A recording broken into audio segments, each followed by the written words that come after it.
Here is another repair that I made. If you look closely here, this is my exhaust and this is the exhaust hanger bracket. And you'll notice that my U-bolts here are pointed backwards this way and the bolts are cut short. Originally, this whole unit was facing down, so it was a common area for things to get caught. So if you ever run over a tire, those long bolts could actually catch that tire and rip your whole exhaust out. Now this is not Dynamax specific, this is on many different RVs.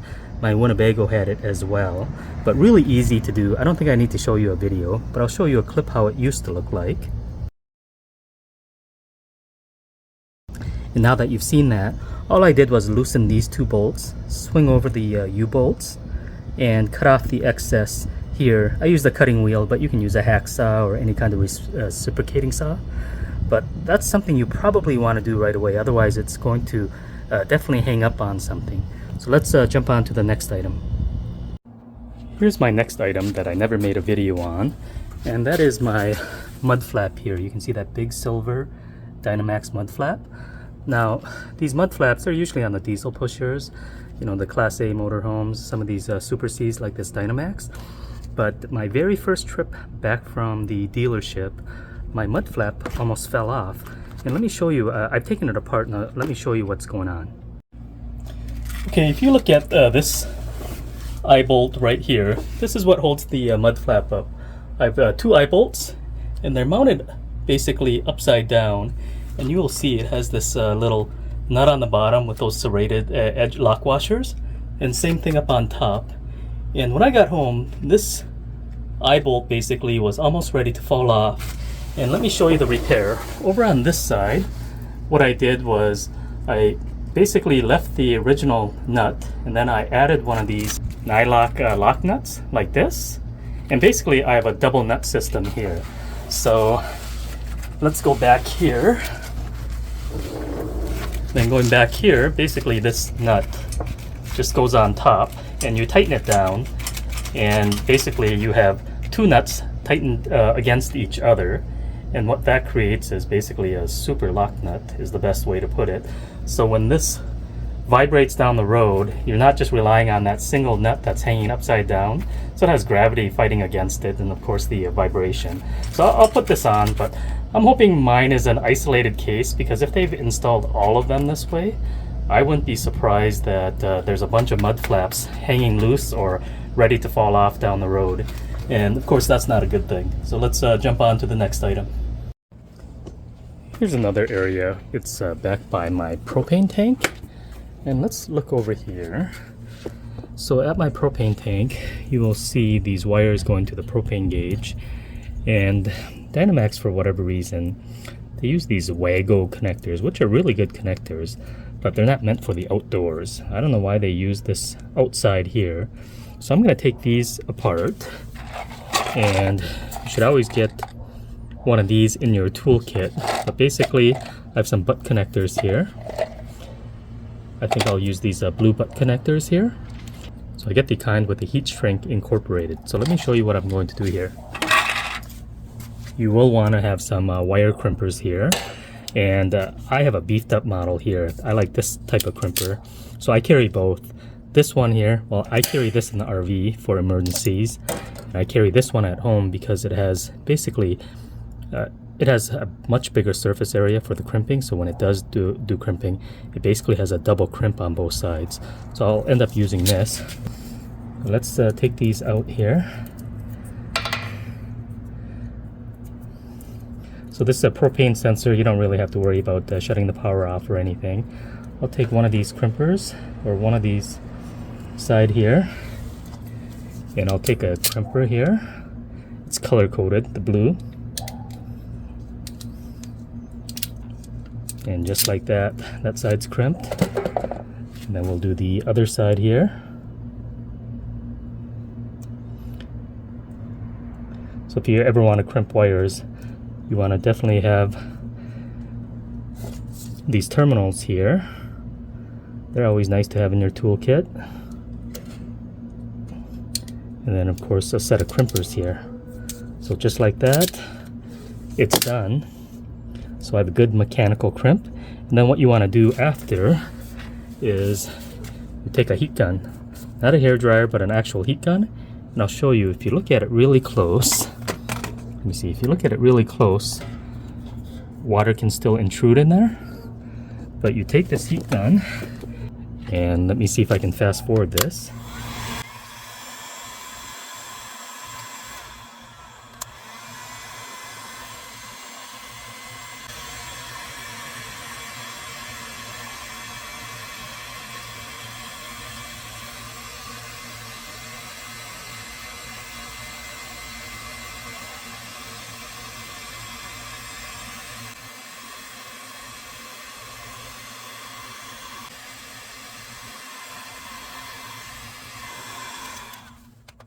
Okay, now that it's all done, you gotta be careful, it's hot.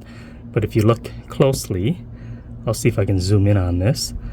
But that heat shrink, this basically rubber material, shrank on there. There's glue inside here, so it's water cannot get in there, it's impervious.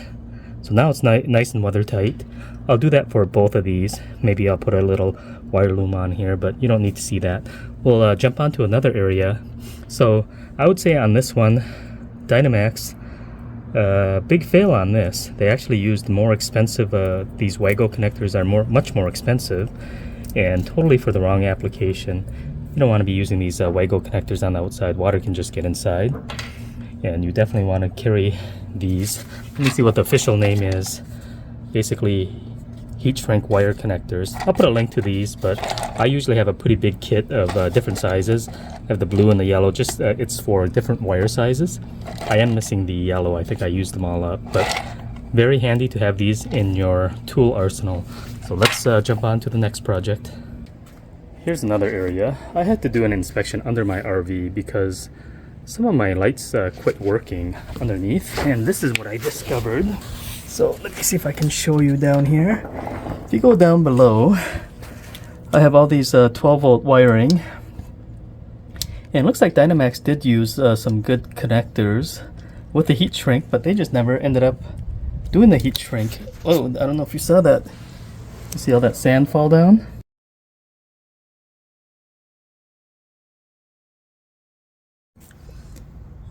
Here I have it all wrapped up.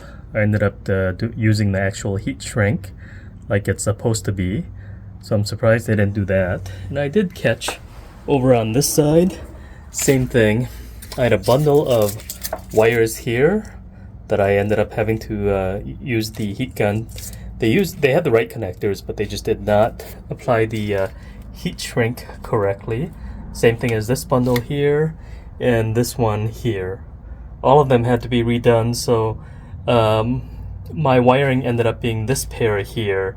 It wasn't connected the best, and my clearance light in the back wasn't working, so I did fix that and ended up fixing the heat shrink. So I would suggest you doing the same thing, but getting these heat shrink connectors is always a good tool to have in your arsenal. Let's jump on to the next project. Alright, well, this is going to be probably my last repair of this video anyways.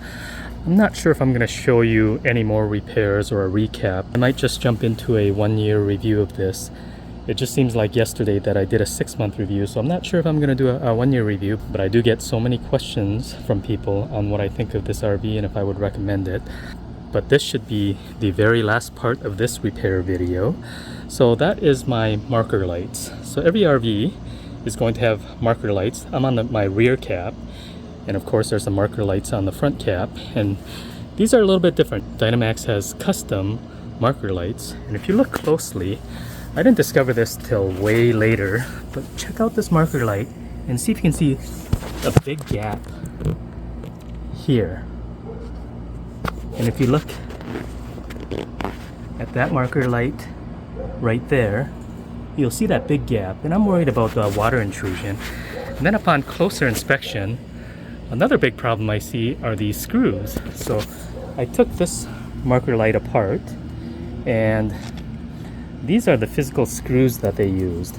Looks like they used these conical screws, which are really meant for countersinking. They're not made for this application. What they should actually use are this style screws here. It's called a panhead screw. So on the very bottom of the head, it's flat. So when it goes through, This is the trim ring here. Let me see if I can do this with one hand. So when it goes through this trim, you see how it lays flat. They used this screw here. Excuse the barking dog in the background. But that is meant more for wood or soft product where you would countersink this. So I'm going to go ahead and change that out. And when I pull these screws, I'm going to go ahead and also put some caulking on here. I think they had some kind of caulking on here. I see a little bit of residue, white residue on the tip and the top. So I will reproduce that. And what looks like what they have is like a little gasket here.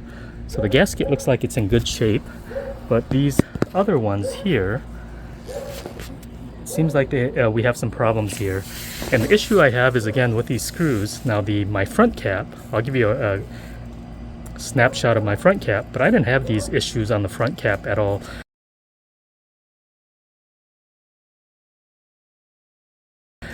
The front cap actually has a proper stainless steel, or looks like stainless steel, panhead screws. So that's what I'm going to replace these back with. But hopefully that camera can pick that up good. But there's a giant gap underneath those, so we're going to go ahead and straighten these out at the same time. I'll just show you the finished project. Well, I'm sure this video is getting pretty boring for most of you, but I did find out the problem. This is the factory trim ring, and if you look at it closely, it's too small. The hole is too small, so it's bottoming out on this light bulb portion here. So it can't get past that light bulb, so it won't squish that gasket. That's why those other ones were, they had it like at an angle, because it physically can't press in straight without leaving a giant gap. So what I did was, this is the piece I slightly modified. I just basically chamfered the inside edges with that step bit. And I'll see, this might be a challenge because I think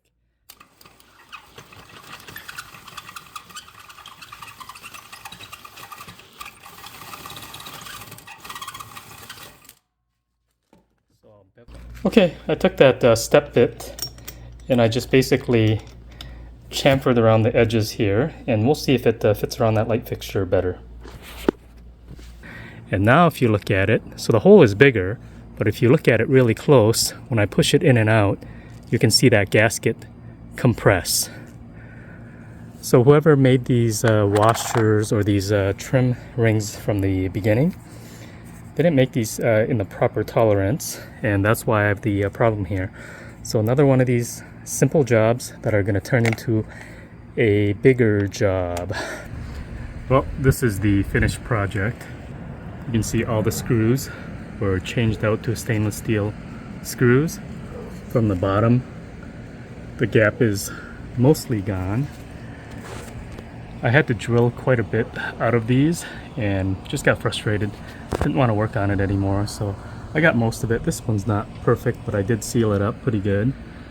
And got the rest, and this one's not perfect either. But I did waterproof it pretty good, put the correct stainless screws in, and whoever was making these covers here, they just didn't make them the right size or the right diameter, so the light couldn't fit flush to here. But that is it. I don't think I'll be working on anything else on this RV, so hopefully that does it for a while, and maybe I can focus more on just enjoying the RV. So we'll see you on the next video.